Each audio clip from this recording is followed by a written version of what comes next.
You're listening to The World at 8 with Lynn Mozart.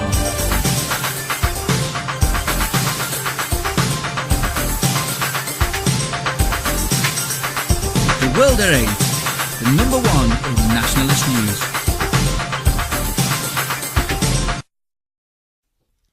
Highlights of the news today, Monday the 14th of October 2013. 5,000 nursing redundancies since 2010 and 4,500 foreign nurses in 2012 alone. 4 arrested in London terror raids.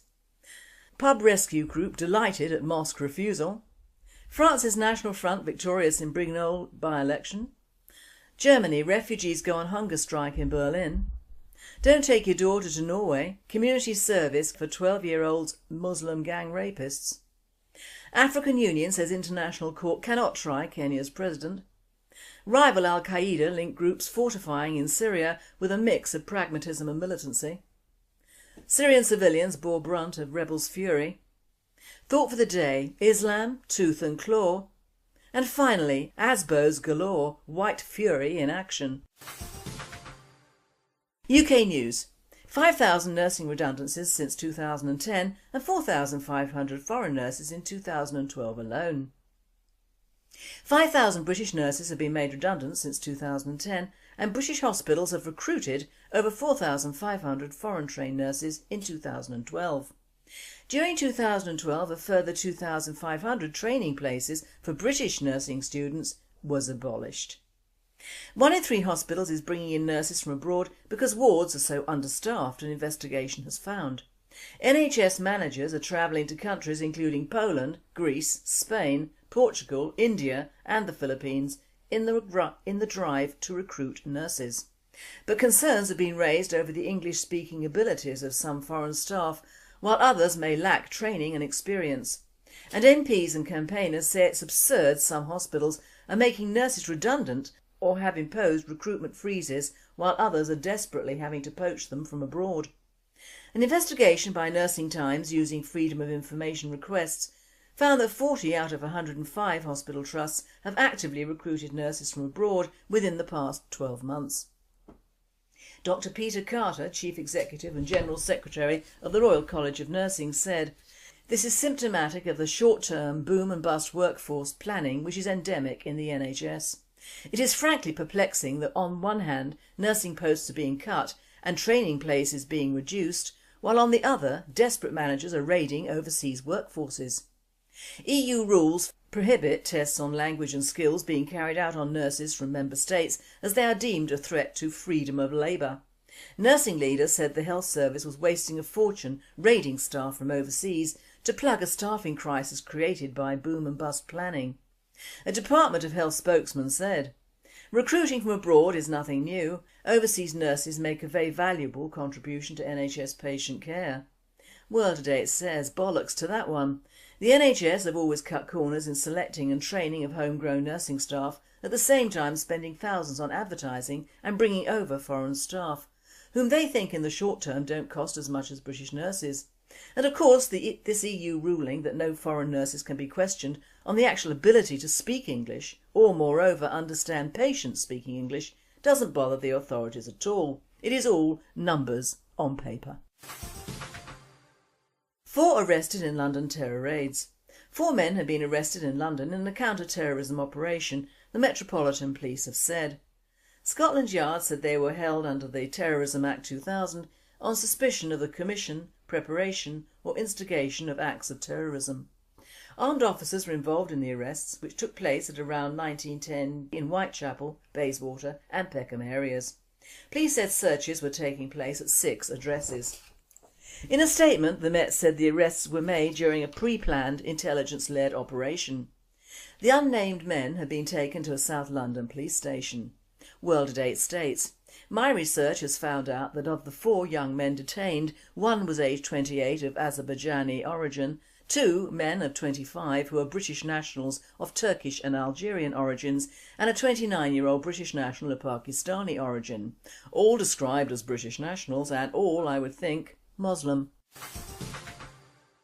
Pub rescue group delighted at mosque refusal. A group who helped to rescue pubs from demolition or conversion have spoken out in support of a decision to refuse an application for a new mosque. Around 200 people gathered outside a packed council chamber as Waltham Forest Council's planning committee decided on the application from the Fazan al-Islam organisation to convert the Waltham Oak in Leabridge Road, Walthamstow. The Campaign for Real Ale, CAMRA, which supports communities to save their local pubs from closure and demolition, said it was delighted the bid was rejected. James Watson, Pubs Preservation Officer for the East London and City branch of CAMRA, said, "More and more local authorities are at last beginning to realise what important community facilities our pubs are and are taking measures to save them. In East London we've lost 52% of our pubs over the last 30 years and we're pleased that the tables are slowly beginning to turn." CAMRA registered a formal objection to the proposal along with supporters of the Save the Waltham Oak campaign, as it says the pub, which has been closed for a year, has a long and distinguished history dating back to the 1800s. A pub was first built on the site in 1846 and called Little Wonder, named after the horse which won the 1840 Derby at odds of 50-1. World at 8, good for them and us. It's about time we reinstated our old pubs and started planning refusals to these people who are trying to recreate their own countries in another country. European news. France's National Front victorious in Brignoles by-election. France's National Front won by a wide margin a local by-election in south-east France on Sunday, the latest sign the anti-immigrant party is benefiting from discontent with ruling socialists and mainstream opposition conservatives. Even though the Front National already has an established presence in the region, the victory in the canton of Brignoles near the town port of Toulon suggests it is well placed to make gains in the 2014 municipal and European parliament elections. FN candidate Laurent Lopez won 53.9% of votes against 46.1% for the centre-right UMP candidate Catherine Delzas, according to final results. President François Hollande's socialists did not field their own candidate in the first round, instead backing a communist ally who failed to make it into Sunday's runoff. They subsequently called on left-wing voters to back the UMP, but even that was not enough to avert a Front National victory. This victory, with an unambiguous score and a record turnout, demonstrated that the National Front is a unifying party, Lopez said after the results were announced. The FN has long attracted protest votes, but leader Marine Le Pen is increasingly expanding her appeal to disgruntled socialist and UMP voters with tough talk on crime and illegal Roma immigrants. She has also capitalised on the government's unpopularity and UMP's deep divisions. World Date says, "Never underestimate the powers of the woman politician, especially a clever one, and Marine is very clever." Germany, refugees go on hunger strike in Berlin. Around 20 refugees huddled in a mass of sleeping bags and plastic rain sheets, flanked by crates of bottled water in the very heart of Berlin's tourist area. Most looked exhausted and weary, but sitting by a banner, their front man put their point across in impassioned and energetic English. Akili Jules Sawa, 29, from Congo, has been on hunger strike for 3 days. "We'll stay until we get our rights, acceptance in society," he said. The protest has grown out of refugee demonstrations in Germany, with a march from Bavaria to Berlin last September attracting attention. But the refugee claim that they are still being treated appallingly at refugee centres in the country and are being denied work and travel rights. Describing life in a refugee camp to the local Glam Valley, 37, said, "You're not allowed to work, move anywhere to eat what you want. You're not allowed education. It is a prison camp. We should be free to travel anywhere we want, live anywhere we want, have education and learn the language. The residence laws should be abolished." World at 8 states, no you shouldn't. Why? Because you cannot contribute anything to Europe that we haven't already got too much of. This is a clear message that was given to the whites in Africa many years ago, and that is, in short, bugger off. At least most whites in Africa fed the Africans and contributed. You do nothing but cause trouble and spread disease. Go home. Don't take your daughter to Norway. A 12-year-old girl from Namsos, Norway, was gang raped twice by 4 Muslim immigrants aged 15 to 18. All 4 perpetrators confessed and argued that the 12-year-old victim consented. The victim was gang raped on an elementary school playground. The thugs were convicted of aggravated rape, but prosecutor Kaja Strandford only asked the court for community service for the perpetrators. World at 8 states. Disgusting, but typical of the soft touch attitude towards Muslims. If I were this child's mother, these rapists would not be safe in their beds. World News. African Union says International Court cannot try Kenya's president. The African Union will not allow a sitting head of state to be prosecuted by an international tribunal, the body's chairman said on Saturday, a clear warning that it hopes to stop the trial about to begin in The Hague against Kenya's President Uhuru Kenyatta for crimes against humanity. African countries accuse the International Criminal Court of disproportionately targeting African leaders. It was not immediately clear how much power the African Union has to stop the proceedings against Kenyatta, who is accused of complicity in ethnic unrest following Kenya's disputed 2007 election in which more than 1,000 people were killed. Kenyatta, 51, has been in office since April. He is from the Kikuyu ethnic group and is accused of having financed and helped organise the Mungiki, a militia-like organisation that was implicated in the worst atrocities against other ethnicities after the 2007 election. World at 8. I am not surprised. The African Union always condones Africans killing anyone. It's a way of life in Africa and has been for thousands of years. They have not progressed at all. Rival al-Qaeda-linked groups fortifying in Syria with a mix of pragmatism and militancy. Shortly before its operatives killed 14 Iraqi Shiite children in a school bombing this month, the group, once known as al-Qaeda in Iraq, sent guerrillas into northern Syrian villages with orders to reopen local Sunni classrooms. In a series of early fall visits, the militants handed out religious textbooks along with backpacks bearing the group's new name, the Islamic State of Iraq and Syria. A 4-hour drive to the east, a rival al-Qaeda faction called Jabhat al-Nusra was busy setting up jobs program in Ash-Shadadi, a desert town which it has held since February. The Islamists restarted production in an oil field that had been idled by fighting, and they fired up the town's natural gas plant, now a source of income for Ash-Shadadi and its new rulers. The two rebel groups, with their distinct lineages to the terrorist network founded by Osama bin Laden, have become the focus of Western fears that jihadist influences within Syria's rebel movement are rising. 2.5 years after the conflict in the country started, Islamists are carving out fiefdoms and showing signs of digging in. World at 8. And we in the West are still helping these animals. Syrian civilians bore brunt of rebels' fury. From the New York Times before dawn on August the 4th, Raed Shekuhu, an olive and walnut farmer in the government-held hilltop village near the Syrian coast, just across the valley from the rebel territory, was woken by gunshots and cries of "God is great, Allahu Akbar."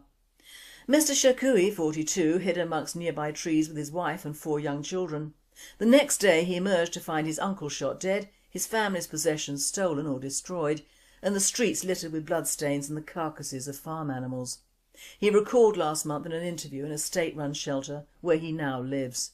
Many of his neighbours here in Latakia and in the surrounding villages, mostly members of Syria's minority Alawite sect, fared even worse.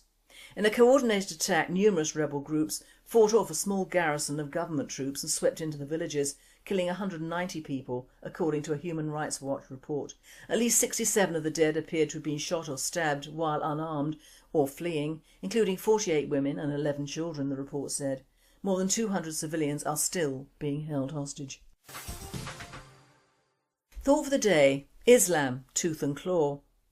There is no other language that the followers of Islam understand more than the laws of the jungle, read in tooth and claw, and many Muslims operate under a blanket of deceit which publicly encompasses peace, love and tolerance, but don't be fooled. The old adage, "it takes one to know one," may well apply to me, as I have already told my listeners that somewhere along in the annals of time, the Mozar name originated in the deserts of Saudi Arabia. So if I have the blood of Arabs running through me, I can criticise and rant about them with impunity, and I will. And this is the text from the critical exposition of the popular jihad which took place in pre-Islamic history, that is just before Muhammad became a so-called prophet and was just a bandit and a warlord with paedophilic tendencies. The Bani Sulaim, a branch of the Bani Kasafa and a sister tribe to the Hawazin, who lived near Mecca and in whose charge Muhammad, when an infant, was placed, were also a tribe of the Meccan stock descended through Kasafa from Mozar and Moad. And this is the good bit. The Bani Sulaim joined the Bani Ammar and cut to pieces a party of Muslim missionaries at Bar Munah, and they seem to do that quite frequently. So the Mozar tribe didn't like Muhammad either, and I've news for them, I still don't. I must stress I don't hate anyone, but Islam is the nearest I've got to disliking a people for their so-called religion, because it isn't really a religion. Most religions are based on the one God principle, the mother and deity, and of course the evil one. This principle doesn't vary even with pagan religions, and practically every religion on earth has a godlike deity to worship. Not so Islam. Muhammad was a man, and a very flawed one at that, and the Quran is nothing but a premise of how not to live alongside your fellow man, and furthermore not to integrate in any way, whether socially or economically. That is what the Quran is. It is similar to the book of Chairman Mao, a rule book for destroying your enemies and providing a clear path for the writer. The mere fact that most, if not all, the rules in the Quran are way out of date and simply do not apply to the modern world we all live in is totally ignored by the ever-increasing masses of lost people converting to it. My God isn't Allah. He's a totally different God. And I like my God, although I'm not a very good Christian. I'm sure he understands. To truly understand the roots of Islam and its followers, you have to go back to the year 622 AD and stay there. The slaughter of all who opposed Muhammad or tried to appease the warring tribes was commonplace, as indeed it still is now. Only it comes under a different name of democracy through jihad. Also, Muhammad was the first immigrant, as highlighted in a very informative article by Cherson and Molsky from the web. They are American writers and they hit the nail on the head, so to speak, and I quote, "Immigration is known since the times when humans appeared, but Muslims can be proud that their prophet made of immigration a practical guide about how to make all the world Islamic. And as Muhammad was the first official Muslim, so he was also the first official Muslim immigrant. After his own tribe, Quraysh, being sick and tired of Muhammad's bashing their gods and disrespecting their traditions, started to murmur that it's time to put an end to all this, Muhammad ran to Medina, the native town of his mother, and pledged for what we now call asylum. Soon his closest ring of friends and followers followed him, forming what's known in Islamic history as companions. They formed in Medina the first body in history of Muslim immigrants and very soon changed the face of Medina, making it the city of victorious Islam. Muslims learnt and remembered this lesson, and since then the concept of Hajj, immigration, as a means of supplanting the native population and reaching the position of power became in Islam a well-developed doctrine. Immigration in Islam is not a Western liberal romance about how the newcomers gratefully search for opportunities for a better life in liberty and offer their talents and loyalty to the benefit of their new homeland. Immigration, as Islam sees it, is an instrument of Islamic expansionism that employs religious and ethnic separatism to gain special status and privilege, and then subvert, subdue and subjugate non-Muslim societies and pave the way for their total Islamization and implementation of Sharia law." End of quote. Now I believe this legitimizes all the inroads into Europe and the UK and indeed America that have been made in the last 50 years by followers of Islam. These unspoken rules have been unflinchingly imposed on Western countries by a people who have no regard whatsoever for the indigenous people they invade and conquer and outbreed, because we are not one of them, and therefore, like the Japanese and their ethos of the Samurai Code, we are less than dogs to Muslims. The hijrah, which is the word for Islamic expansionism, in which the end justifies the means, and those means can and do include a repression of free speech, free religion and an overall repression of women through undereducation and early marriage. To quote another passage from Cherson and Company, "At the initial stage with the hijrah, Muslim immigrants must create the conditions and infrastructure necessary to support the physical presence of Islamic faith. Even the Quranic rules such as the prohibition against the friendship with infidels are suspended for the sake of the goal of future Islamization. The main goal at this stage is the creation of the Ummah or community composed of both Muslims and non-Muslims but run by Muslims." Unquote. Now we see why the reason for all the huge Islamic centres being built throughout Europe and the rest of the Western world. They're like sentry boxes, or could they be similar to concentration camp sentries, watching and waiting until the time is deemed suitable to show their true colours. Tommy Robinson, drummer Lee Rigby and UKIP, although they have suffered different fates, are all linked to Islam and have been taken in by it. Robinson because his future sentencing by our courts might well be more lenient now he has turned his arse to the Islamic kiss. Poor Lee because he was attacked in a fully enriched area of London and no one came to his aid. And UKIP because they are busy kissing Islamic arses within the EU and back home because they see it as a vote winner for the EU elections. The misnamed European Union is of course backing Islam because it's useful for a people to have something to hate that is virtually untouchable and does what it says on the tin, genocide of indigenous peoples. And as we all know, nature abhors a vacuum, and so we would all slide towards either multiple Sharia states known as a caliphate or become such a mudded down, genetically bereft species we would cease to have any nationality or breeding capacity of our own. Whilst Islam is busying itself with taking over Europe by outbreeding us whites, raping our little girls and building huge monstrosities on our lands, they are still operating under a book written hundreds of years ago by their puppet master. They are killing off Christians in Africa and Arabia, they are still carrying out female genital mutilation in many parts of the world, and they are still marrying little girls of 10 in Iran. October the 11th was the UN International Day of the Girl Child, yet another blindsided title to offset the mayhem that occurs once the UN are involved. Last year alone in Iran, 1,537 girls below the age of 10 and 29,827 girls between the ages of 10 and 14 were registered for marriage. In other words, every 15 minutes one innocent life is forced into a marriage that may result in the arrest of her development and her life to be threatened through mental and physical abuse and other forms of violence. Moreover, statistics in Iran from the past 5 years show a significant drop in the number of students enrolled in all-girls schools. Also, the Islamic Republic's recent legalisation of marriages between parents and adopted children encourages this form of paedophilia. Ironically, Iran is currently signatory to multiple international conventions, including the International Covenant on Economic, Social and Cultural Rights, the United Nations Convention on the Rights of the Child and the Supplementary Convention on the Abolition of Slavery, the Slave Trade and Institutions and Practices. Well, that's okay then, but unfortunately what goes on in Vegas doesn't always stay in Vegas, especially as Islam is a parasitical religion and lifestyle. However, all that is ignored, just as we ignore the fact that Saudi Arabia and Qatar between them have brought practically everything worth any money in the UK and are currently funding the building of vast Islamic centres throughout Europe to accommodate and create a feeling of home from home for their people. Certainly not for us. If you look carefully at the small print that is given out when any new monstrosity is built, you will note the reference to peace and accommodating of multi-religions within the future edifice. That is how the planners slip through regulations, by stating that this mosque will be open to all, when if you or I, without converting, will ever see the inside of these constructions, not on a carefully planned open day, will be a miracle. By the way, how many Christian churches exist in Saudi?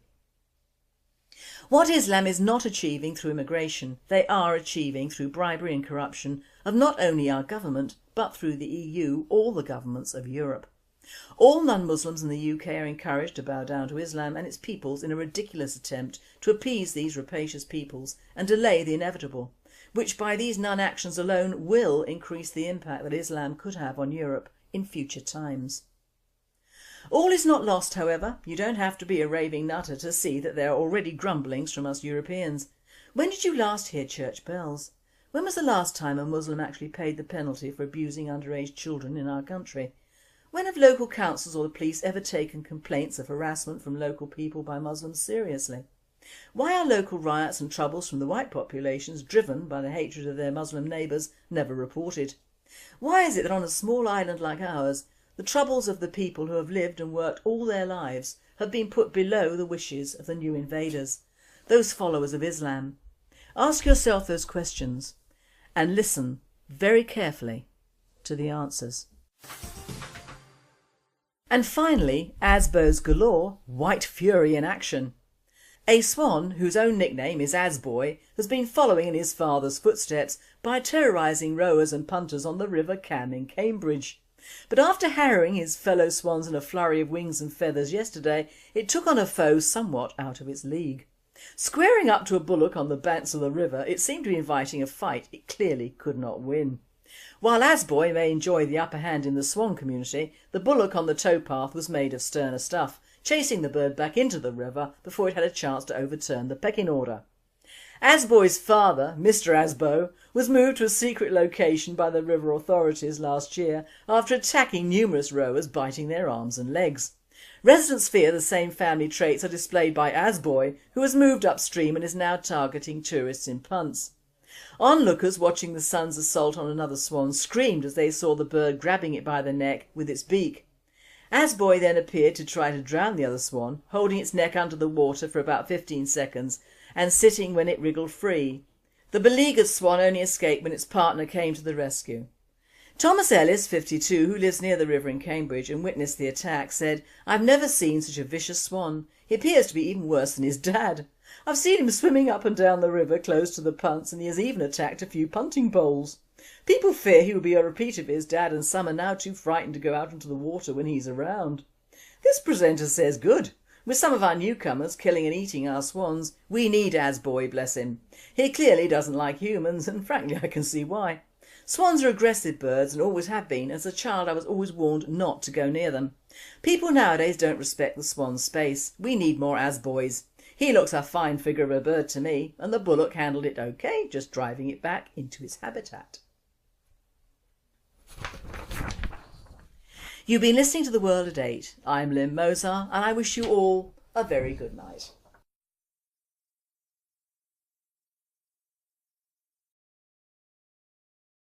White Fury in action. UK News. 5,000 nursing redundancies since 2010 and 4,500 foreign nurses in 2012 alone. 5,000 British nurses have been made redundant since 2010 and British hospitals have recruited over 4,500 foreign trained nurses in 2012. During 2012 a further 2,500 training places for British nursing students was abolished. 1 in 3 hospitals is bringing in nurses from abroad because wards are so understaffed, an investigation has found. NHS managers are travelling or arrested in London terror raids. Pub rescue group delighted at mosque refusal. France's National Front victorious in Brignolle by-election. Germany, refugees go on hunger strike in Berlin. Don't take your daughter to Norway, community service for 12-year-old Muslim gang rapists. African Union says International Court cannot try Kenya's president. Rival Al-Qaeda linked groups fortifying in Syria with a mix of pragmatism and militancy. Syrian civilians bore brunt of rebels' fury. Thought for the day, Islam, tooth and claw. And finally, ASBOs galore to countries including Poland, Greece, Spain, Portugal, India and the Philippines in the drive to recruit nurses. But concerns have been raised over the English-speaking abilities of some foreign staff, while others may lack training and experience. And MPs and campaigners say it's absurd some hospitals are making nurses redundant or have imposed recruitment freezes while others are desperately having to poach them from abroad. An investigation by Nursing Times using Freedom of Information requests found that 40 out of 105 hospital trusts have actively recruited nurses from abroad within the past 12 months. Dr Peter Carter, Chief Executive and General Secretary of the Royal College of Nursing, said, "This is symptomatic of the short-term boom and bust workforce planning which is endemic in the NHS. It is frankly perplexing that on one hand nursing posts are being cut and training places being reduced, while on the other desperate managers are raiding overseas workforces. EU rules prohibit tests on language and skills being carried out on nurses from member states as they are deemed a threat to freedom of labour. Nursing leaders said the health service was wasting a fortune raiding staff from overseas to plug a staffing crisis."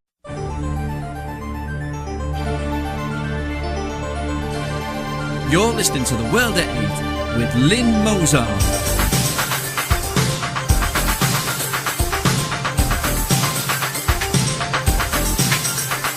The World at 8, the number one in nationalist news.